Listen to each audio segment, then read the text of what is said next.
Xavier Hofer, vaudeville à la tête de l'État, puisque la démission de Gérard Collomb n'a pas été sans difficulté. Il a présenté sa démission, Emmanuel Macron l'a refusée, il l'a maintenue, et Emmanuel Macron, acculé, a dû nommer Édouard Philippe à la transition.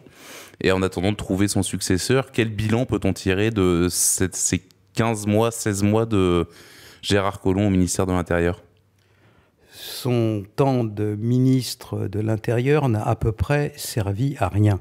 C'est-à-dire que tous les jours que le bon Dieu faisait, il nous faisait la pub de sa police de proximité ou de sa police républicaine de proximité ou belle, vous voyez, belle marquise, vos beaux yeux. Mais en fait, ça ne servait à rien puisque, bien entendu, compte tenu de ce qui se passe dans les banlieues hors contrôle, c'est-à-dire qui échappent au contrôle de l'État depuis parfois 20, 30 et 40 ans et plus, ce n'est naturellement pas d'aimables gardiens de la paix avec des sifflets à roulettes et des vélocipèdes qu'il faut mettre en place, mais des gens qui soient capables de démanteler les bandes criminelles. C'est la seule chose qu'on leur demande. Une fois qu'on a fait le tour des quelques centaines de cités hors contrôle qu'il y a sur le territoire français, au dernier décompte, il y en avait à peu près 700 dans la périphérie des grandes villes, des métropoles, et une centaine de particulièrement dangereuses.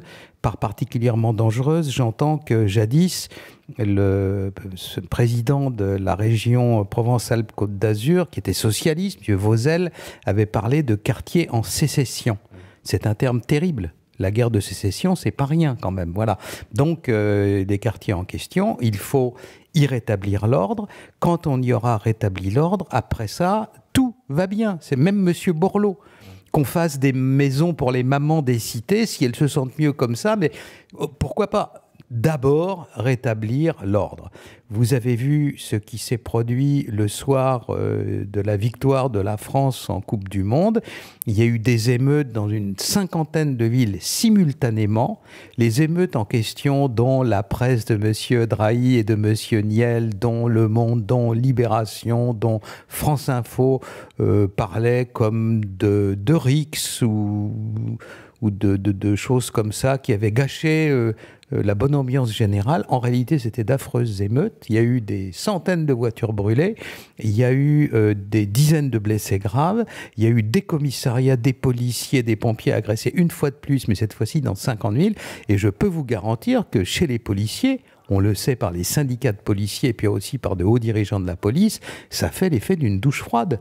Comment résister à de semblables marées de voyous? Alors, les voyous en question, étaient-ils heureux de la victoire de la France? Ils s'en foutent, bien entendu. C'est les mêmes qui sifflent le drapeau français et l'équipe de France quand elle a le malheur de jouer contre une équipe du Maghreb. Donc, c'était pas ça. C'est simplement le plaisir, le pouvoir de la horde, le pouvoir de montrer sa force, le pouvoir de faire baisser les yeux, le pouvoir d'agresser les policiers, les pompiers, les gens qui s'occupent de la propriété publique, etc., dans les voitures poubelles. Tout ça, ils les agressent. Les catafalques, les corbillards aussi, et pour simplement montrer qu'ils sont là, qu'ils sont forts, que c'est eux qui contrôlent le territoire. Contrairement à ce que disent les médias du système, ce ne sont pas des actes de violence gratuite. Au contraire, cela tente à assurer la puissance d'un certain nombre d'individus sur un territoire.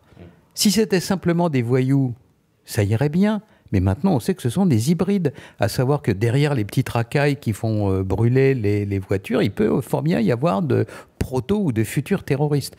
Donc c'est très dangereux. Et d'après moi, pour en revenir, et après les symptômes, je vais faire ma conclusion. À un moment donné, Monsieur Macron a beau faire tout ce qu'il veut, Monsieur Collomb a eu un haut-le-cœur salutaire, il s'est vu incapable de faire face à ça. Il n'a plus l'âge, il n'a plus la santé, et donc il a capitulé, quoi. C'est ça qui s'est passé. Alors justement, pendant sa passation de pouvoir avec Édouard Philippe, Gérard Collomb a eu ces mots très forts. Ces mots, même la présidente du Rassemblement national ne les avait pas encore employés. Gérard Collomb a dit très clairement « Nous vivons côte à côte, j'ai peur qu'un jour nous soyons face à face », en parlant évidemment de cette insécurité grimpante. Des mots terribles. Bien sûr, mais c'est la preuve qu'à un moment donné, vous savez, il y a des gens... On peut créditer M. Collomb d'être un homme sincère.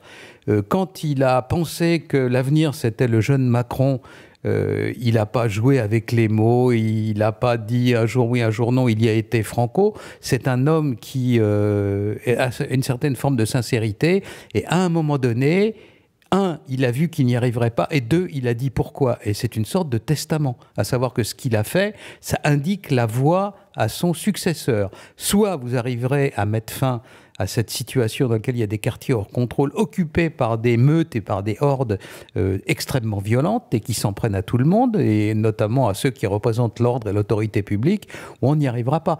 Vous savez, ça n'est pas un cas unique en France. Vous avez la même situation en Grande-Bretagne, pour les mêmes raisons. Ils ont eu aussi leur Taubira et leur Cazeneuve en Grande-Bretagne, et donc le résultat est le même. Vous avez la même situation maintenant en Allemagne, et vous avez la même situation en Suède. Donc je pense, mon petit doigt me dit que ça va être un des grands sujets pour les prochaines élections européennes, rétablir l'ordre à l'échelle de l'Europe. Je ne pense pas que les petits bureaucrates de Bruxelles actuels, présents, soient forcément très qualifiés pour cela. Ils ont peur de leur ombre. Maintenant qu'on sait quel chantier attendre le successeur de Gérard Collomb, on attend de savoir qui lui succédera. Il y a plusieurs noms qui circulent. Il y a M. Fauvergue, donc l'ancien commissaire du RAID. Il y a également Frédéric Pechnard des Républicains qui serait également pressenti. Vous, est-ce que vous auriez l'idée d'une personnalité qui pourrait éventuellement prendre la suite de Gérard Collomb? Qu'attend-on du ministre de l'Intérieur ? Traditionnellement, dans la conception française de l'État, le ministre de l'Intérieur est là pour rassurer les Français. Il faut un type carré, il faut un type solide, il faut un type qui arrive, qui regarde les gens dans les yeux le soir du 20h et puis qui disent vous en faites pas, avec moi ça va aller bien. Et puis voilà, c'est pas en prenant une danseuse ou quelqu'un qui fait de la com qu'on y arrivera forcément. Je ne pense pas qu'à l'heure actuelle, dans son stock d'amis politiques, le président Macron est exactement la personnalité qui convient. Qui va-t-il nous sortir du chapeau? On verra. Une chose est certaine, c'est que rien ne prépare à la fonction de ministre. On ne peut pas. Il y a des professions comme ça, directeur de collection pour une maison d'édition, ministre, rien ne vous prépare à ça. Et donc, il faut employer la pensée de Mao Tse-tung, qui disait se lancer dans la guérilla pour apprendre à faire la guerre. Et donc, il faut se lancer dans le grand bain, et après ça, on flotte ou on coule. Alors, M. Collomb, il vient de couler.